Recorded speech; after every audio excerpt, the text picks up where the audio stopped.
Смотрим, обещанная помощь вам. Будет ли дана вовремя?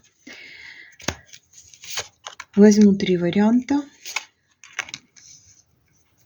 Вы загадываете ситуацию и выбираете карту. Обещанная помощь. Я открываю все карты.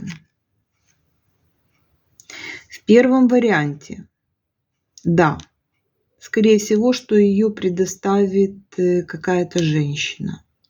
Но, во всяком случае, говорит, что да. Во втором варианте